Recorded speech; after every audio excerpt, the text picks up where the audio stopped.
India US relation ਤੇ European union ਦੀ ਤੁਸੀਂ ਗੱਲਬਾਤ ਕਰ ਰਹੇ ਸੀ ਤੇ ਯੂਰਪੀਅਨ ਯੂਨੀਅਨ ਦੀ ਵੀ ਆਪਾਂ ਗੱਲਬਾਤ ਕਰਦੇ ਜਾਈਏ।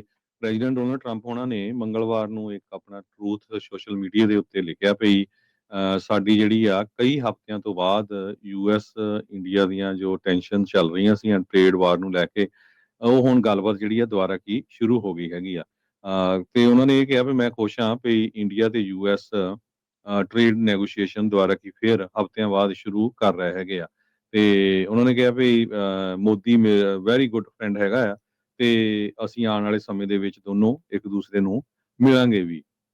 ਪਿਛਲੇ ਦਿਨਾਂ ਦੇ ਵਿੱਚ 50% ਟੈਰਿਫ ਇੰਡੀਆ ਦੀਆਂ ਚੀਜ਼ਾਂ ਦੇ ਉੱਤੇ ਲਾ ਦਿੱਤਾ ਗਿਆ ਸੀ, 25 ਤੋਂ ਵਧਾ ਕੇ 50 ਕਰ ਦਿੱਤਾ ਗਿਆ ਸੀ। ਬਾਕੀ ਪਾਕਿਸਤਾਨ ਦੇ ਨਾਲ ਜਦੋਂ ਲੜਾਈ ਹੋਈ ਆ ਉਹਨੂੰ ਲੈ ਕੇ ਕਾਫੀ ਕਸ਼ਮਕਸ਼ ਚੱਲ ਰਹੀ ਸੀ ਕਿਉਂਕਿ ਪ੍ਰੈਜ਼ੀਡੈਂਟ ਟਰੰਪ ਨੇ ਬਾਰ-ਬਾਰ ਇਹ ਕਹਿ ਰਿਹਾ ਸੀ ਕਿ ਹਾਂ ਮੈਂ ਹੀ ਜਿਹੜੀ ਆ ਲੜਾਈ ਜਿਹੜੀ ਆ ਉੱਥੇ ਦੀ ਬੰਦ ਕਰਾਈ ਹੈਗੀ ਆ। ਪਰ ਇੰਡੀਆ ਦੇ ਜਿਹੜਾ ਕੋਈ ਵੀ ਲੀਡਰ ਆ ਇਨਕਲੂਡਿੰਗ ਪ੍ਰਾਈਮ ਮਿਨਿਸਟਰ ਮੋਦੀ ਉਹ ਇਹਦੇ ਬਾਰੇ ਕੋਈ ਬੋਲ ਨਹੀਂ ਰਹੇ ਸੀ। ਪਰ ਦੂਸਰੇ ਪਾਸੇ ਜਿਹੜੇ ਟਰੰਪ ਹੁਣੀ ਯੂਰਪੀਅਨ ਯੂਨੀਅਨ ਨੂੰ ਵੀ ਇਹ ਕਹਿਤਾ ਵੀ ਭਾਈ ਜਿਹੜਾ ਇੰਡੀਆ ਦੇ ਤੇ ਚਾਈਨਾ ਦੇ ਉੱਤੇ 100% ਟੈਰਿਫ ਲਾਓ ਤੁਸੀਂ। ਤੁਸੀਂ ਟੈਰਿਫ ਜਿਹੜਾ ਆ ਘੱਟ ਲਾ ਰਹੇ ਆ ਤਾਂ ਹੀ ਜਿਹੜੀ ਰਸ਼ੀਆ ਦੀ ਲੜਾਈ ਬੰਦ ਹੋ ਸਕਦੀ ਆ।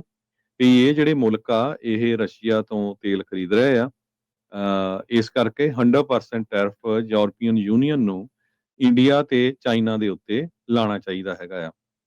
ਇਹ ਟਰੰਪ ਐਡਮਿਨਿਸਟ੍ਰੇਸ਼ਨ ਨੇ ਯੂਰਪੀਅਨ ਯੂਨੀਅਨ ਦੇ ਜਿਹੜੇ ਮੁਲਕ ਆ ਉਹਨਾਂ ਨੂੰ ਰਿਕੁਐਸਟ ਕੀਤੀ ਹੈਗੀ ਆ। ਦੂਸਰੇ ਪਾਸੇ ਜਿਸ ਤਰ੍ਹਾਂ ਮੈਂ ਤੁਹਾਨੂੰ ਦੱਸਿਆ ਵੀ ਉਹ ਕਿਹਾ ਵੀ ਸਾਡੀ ਜਿਹੜੀ ਗੱਲਬਾਤ ਆ ਉਹ ਚੱਲ ਰਹੀ ਹੈਗੀ ਆ। ਫਾਈਨੈਂਸ਼ੀਅਲ ਟਾਈਮਜ਼ ਨੇ ਇਹ ਰਿਪੋਰਟ ਕੀਤਾ ਵੀ ਕਿਸ ਹਿਸਾਬ ਦੇ ਨਾਲ ਟਰੰਪ ਉਹਨਾਂ ਨੇ ਜੋ ਆ ਯੂਰਪੀਅਨ ਯੂਨੀਅਨ ਦੇ ਆਫੀਸ਼ੀਅਲਸ ਨੂੰ ਇਹ ਕਿਹਾ ਆ ਵੀ ਜੇ ਰਸ਼ੀਆ ਦੇ ਵਿੱਚ ਜੰਗ ਬੰਦ ਕਰਵਾਉਣੀ ਆ ਤੇ ਇੰਡੀਆ ਦੇ ਉੱਤੇ 100% ਜਿਹੜਾ ਟੈਰਿਫ ਆ ਤੁਸੀਂ ਲਾ ਦਿਓ ਤੇ ਨਾਲ ਜਿਹੜਾ ਚਾਈਨਾ ਦੇ ਉੱਤੇ ਵੀ ਲਾ ਦਿਓ। ਕਹਿੰਦੇ ਵੀ ਦੇਖੋ ਮੈਂ ਵੀ ਲਾਇਆ ਆ ਤੇ ਇਹਦਾ ਰਿਜ਼ਲਟ ਤੁਸੀਂ ਜਿਹੜਾ ਆ ਉਹ ਦੇਖ ਸਕਦੇ ਹੋ। ਯੂਰਪੀਅਨ ਯੂਨੀਅਨ ਦੀ ਜਿਹੜੀ ਬਾਇਲੇਟਰਲ ਟ੍ਰੇਡ ਹੈਗੀ ਆ ਰਸ਼ੀਆ ਦੇ ਨਾਲ 67.5 ਬਿਲੀਅਨ ਯੂਰੋਜ਼ ਆ ਜੋ ਕਿ 78.1 ਬਿਲੀਅਨ ਡਾਲਰ ਬਣਦੀ ਆ 2024 ਚ ਤੇ ਇਹ 23 ਦੇ ਵਿੱਚ 17.2 ਬਿਲੀਅਨ ਯੂਰੋਜ਼ ਸੀਗੀ। ਸੋ ਇੰਡੀਅਨ ਅੰਬੈਸੀ ਵਾਲੇ ਇਹ ਕਹਿੰਦੇ ਆ ਵੀ ਅਸੀਂ ਜਿਹੜਾ ਆ 68.7 ਬਿਲੀਅਨ ਡਾਲਰ ਦੀ ਜਿਹੜੀ ਸਾਡੀ ਟ੍ਰੇਡ ਹੈਗੀ ਆ ਰਸ਼ੀਆ ਦੇ ਨਾਲ ਜੋ ਕਿ 2025 ਦੇ ਵਿੱਚ ਜਿਹੜੀ ਆ ਕਾਫੀ ਜ਼ਿਆਦਾ ਹਾਇਰ ਆ ਪ੍ਰੀ ਪੈਂਡੇਮਿਕ ਲੈਵਲ ਨਾਲੋਂ।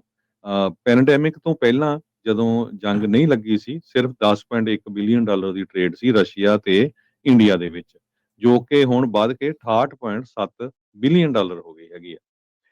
ਸੋ ਇੱਕ ਪਾਸੇ ਇਹ ਕਹਿ ਰਿਹਾ ਵੀ ਹਾਂ ਸਾਡੀ ਗੱਲਬਾਤ ਚੱਲ ਰਹੀ ਆ, ਦੂਜੇ ਪਾਸੇ ਇਹ ਵੀ ਕਹਿ ਰਿਹਾ ਵੀ ਭਾਈ ਮੈਂ ਵੀ ਉਹਨਾਂ ਦੇ ਟੈਰਿਫ ਲਾਤਾ ਤੇ ਤੁਸੀਂ ਵੀ ਜਿਹੜਾ ਆ 100% ਟੈਰਿਫ ਲਾ ਦਿਓ।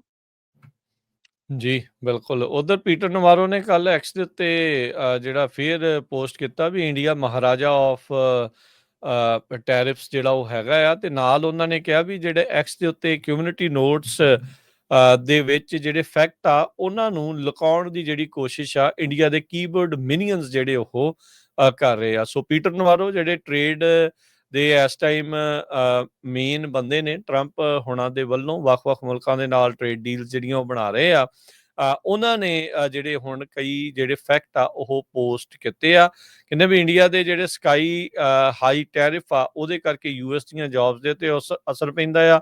ਇੰਡੀਆ ਜਿਹੜਾ ਰਸ਼ੀਅਨ ਆਇਲ ਆ ਸਿਰਫ ਪ੍ਰੋਫਿਟ ਦੇ ਲਈ ਉਹ ਬਾਏ ਕਰ ਰਿਹਾ ਆ ਤੇ ਜਿਹਦੇ ਨਾਲ ਪੁਤਿਨ ਦੀ ਜਿਹੜੀ ਵਾਰ ਮਸ਼ੀਨ ਆ ਉਸ ਨੂੰ ਤੇਲ ਜਿਹੜਾ ਉਹ ਮਿਲਦਾ ਆ ਤੇ ਉਹ ਅੱਗੇ ਤੋਂ ਅੱਗੇ ਵੱਧ ਰਹੇ ਆ। ਸੋ ਆਰਟੀਕਲਸ ਉਹਨਾਂ ਨੇ ਕਈ ਜਿਹੜੇ ਉਹ ਪੇਸ਼ ਕੀਤੇ। ਕਹਿੰਦੇ ਵੀ ਰਸ਼ੀਆ ਤੋਂ 2024 ਦੇ ਵਿੱਚ ਜਿਹੜਾ ਇੰਪੋਰਟ ਆ ਇੰਡੀਆ ਦੇ ਇੰਪੋਰਟ ਰਸ਼ੀਆ ਤੋਂ 67 ਬਿਲੀਅਨ ਡਾਲਰ ਦੇ ਸੀਗੇ ਜਿਨ੍ਹਾਂ ਚੋਂ 53 ਬਿਲੀਅਨ ਕੱਚਾ ਤੇਲ ਜਿਹੜਾ ਉਹ ਸੀਗਾ।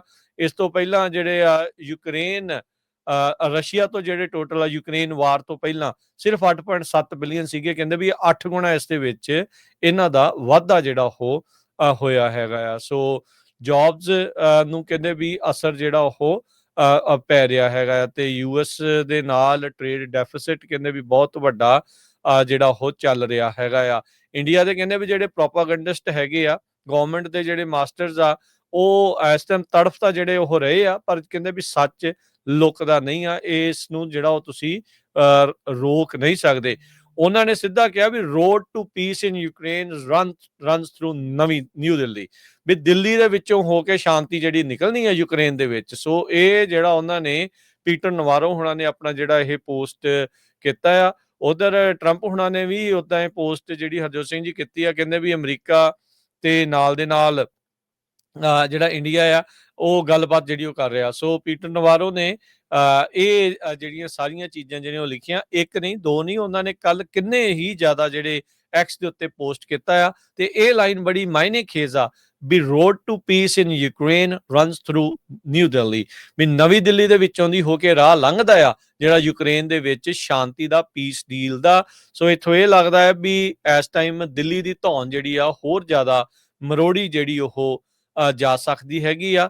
ਸੋ path to peace through Delhi through Modi ਜਿਹੜਾ ਉਹ ਹੋਊਗਾ। ਇਹਦੇ ਵਿੱਚ ਹੁਣ ਦੇਖਣਾ ਵੀ ਇਸ ਦੇ ਵਿੱਚ ਅੱਗੇ ਕੀ ਜਿਹੜਾ ਉਹ ਬਣਦਾ ਹੈਗਾ ਆ। ਸੋ ਇਸ ਟਾਈਮ ਉੱਥੇ ਸਿਚੁਏਸ਼ਨ ਪੀਟਰ ਨਵਾਰੋ ਦੇ ਉਲਟ ਕਾਫੀ ਜ਼ਿਆਦਾ ਆਪਾਂ ਨੂੰ ਪਤਾ ਹੀ ਆ ਵੀ ਜਿਸ ਤਰੀਕੇ ਦੀਆਂ ਸਰਗਰਮੀਆਂ ਉੱਥੇ ਤੇ ਜਿਸ ਤਰੀਕੇ ਦਾ ਮੀਡੀਆ ਉੱਥੇ ਹੈਗਾ ਆ ਵੀ ਉਹ ਕਿੱਦਾਂ ਜਿਹੜਾ ਉਹ ਕਰਦਾ ਆ। ਸੋ ਇਹ ਹੁਣ ਦੇਖਦੇ ਆ ਕੀ ਹੁੰਦਾ ਹੈ। ਪਰ ਪੀਟਰ ਨਵਾਰੋ ਬਾਰ-ਬਾਰ ਕਲੀਅਰਲੀ ਜਿਹੜਾ ਉਹ ਦੱਸ ਰਹੇ ਆ ਵੀ ਭਾਈ ਅਮਰੀਕਾ ਦੇ ਨਾਲ ਟੈਰਿਫ ਦਾ ਜਿਹੜਾ ਇਹ ਰੌਲਾ ਰੱਪਾ ਇਹਨਾਂ ਦਾ ਚੱਲ ਰਿਹਾ ਆ, ਹਾਲ ਦੀ ਘੜੀ ਅਜੇ ਸੁਲਝਦਾ ਨਜ਼ਰ ਨਹੀਂ ਆ ਰਿਹਾ ਹੈਗਾ।